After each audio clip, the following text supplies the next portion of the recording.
Hello, this is Pastor Joseph with a brief video to bring you up to speed and keep you in the loop on where we are with our analysis of the property that we're considering for purchase for Christian Apostolic Church.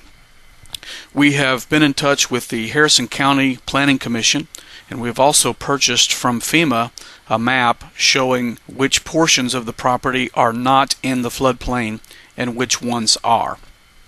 In FEMA terminology, there is a difference between floodplain and floodway. Floodway is a smaller area in which you cannot build. Floodplain is a larger area in which you can build as long as you elevate your property above risk by bringing in fill dirt.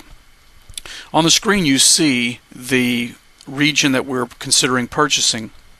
And one thing we want to point out is that we discovered that the property is located within the corporate limits of Lost Creek. However, the good news is that Lost Creek does not use zoning and does not have any zoning restrictions. The zones that you see on the screen are FEMA flood zones, not Lost Creek building code zones. Lost Creek does not have any restrictions that would be a problem for us. We simply would need to respect the FEMA floodway. What you see on the screen now, the red zone that is superimposed over the floodplain, is the floodway.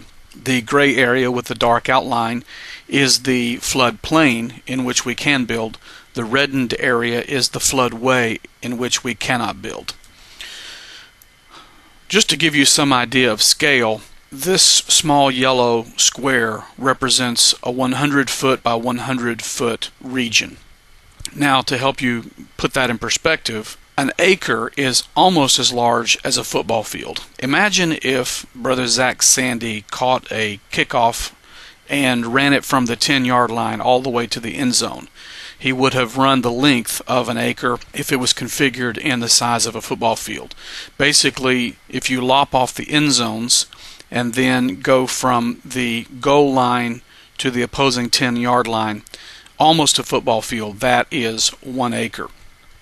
Starting off with just the roughest idea of where the meadows that are for purchase cover, we mapped it off with this blurred yellow area. 1 meadow to the north of the access road, 2 meadows to the south of the access road that are divided by Gee Lick Creek, and then 1 meadow to the left of Route 20 that butts up against Interstate 79. So now let me superimpose football fields to show 7.2 acres. And when we look at the final plat or the final survey, the designation lines may be different than what we've shown here by somewhat, but we're pretty close. So we'll use this red line to indicate where the meadows are that we're looking at purchasing.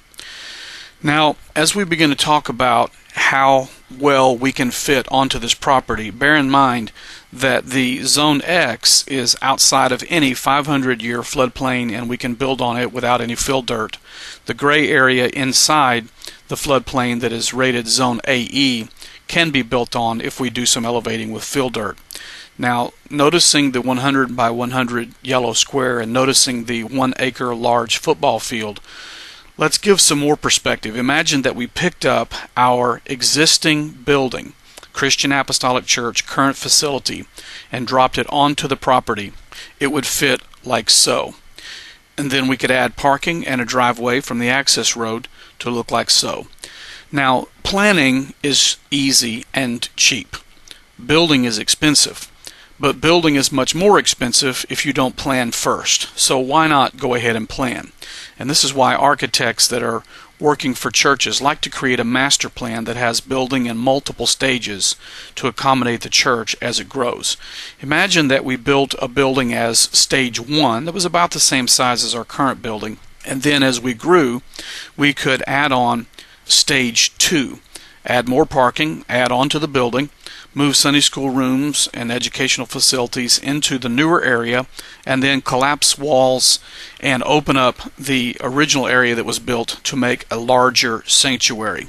When more growth is needed, add on another stage, more parking, another driveway, and then we can foresee in the future that we could even build a family life center across the other side of the creek, add on parking, a driveway attaching to both of the access roads on each side of it.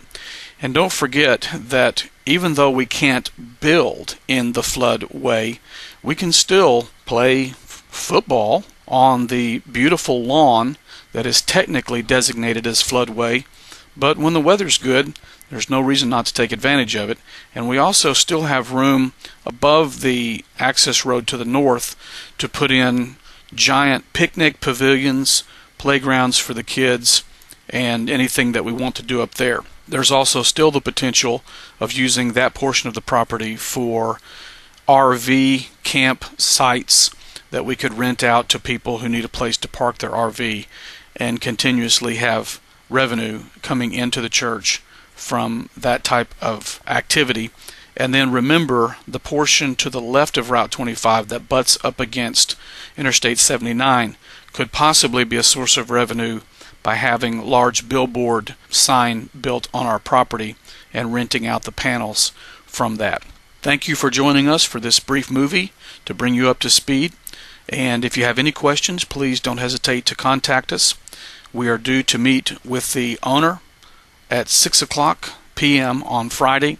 The elders and board members have been invited, and any other church members that want to join us, please feel free. God bless you.